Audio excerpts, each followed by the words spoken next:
আসসালামু আলাইকুম বন্ধুরা, বৃষ্টির এই দিনে আমরা আজকে আয়োজন করেছি ছোলা মুড়ি। আচ্ছা ঠিক আছে, ছোলা মুড়ি মাখানো পরে কল দিতেছি। হ্যাঁ আমরা ইনশাল্লাহ হ্যাঁ যা কিছু দেখতেছেন সবই আসলে বাইরে থেকে কিনে আনা হয়েছে। এটা আমরা বাসায় কিছুই তৈরি করি নাই, কারণ সময় ছিল না। যাই হোক, আপনারা দেখতে থাকুন আমাদের ছোলা মুড়ি মাখা। হালকা সরিষার তেল দিয়ে আগে প্রথমে ভালো করে মাখায় নিতে হইতেছে। মাখানিটাই মেন। আসলে মূলত ওই মাখানোটাই মেন। আমার ছোট ভাই জাহিদ এটার স্পেশাল মুড়ি মাখায়, ওর মুড়িটা অনেক মজা হয় মাখানোটা।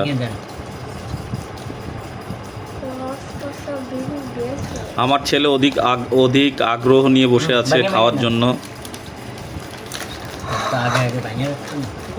এবার আপনি একটু অফ করেন। এখন সবাই মিলে আমরা এটা ছোট ছোট করে কেটে ভেঙে দিব ওর ভিতর। বৃষ্টির বউটা আপনার দিলে টেস্ট বাড়বে না? টেস্ট বাড়বে। যখন আমরা হাত দিচ্ছি তখন এর টেস্ট দ্বিগুণ হয়ে গিয়েছে। আজান দিয়ে দিচ্ছে, দেখছেন মাটি থাক।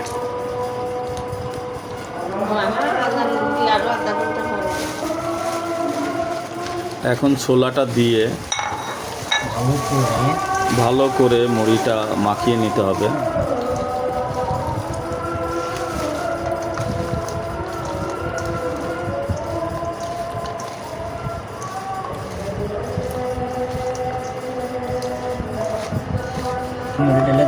এবার মুড়ি ঢেলে দাও।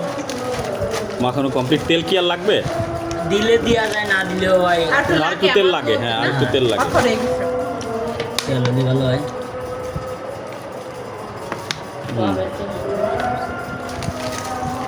এখানে টমেটো শসা দিলে যদিও আরও টেস্টি হইতো, কিন্তু রাতে আমাদের আরেকটা অনুষ্ঠান আছে, যার কারণে আমরা টমেটো শসা দিলাম না। আর গ্যাসের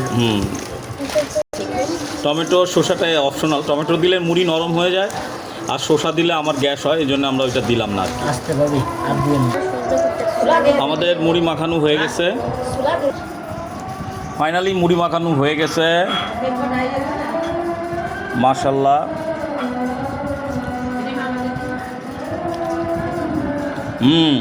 অনেক স্বাদ হয়েছে, অনেক স্বাদ।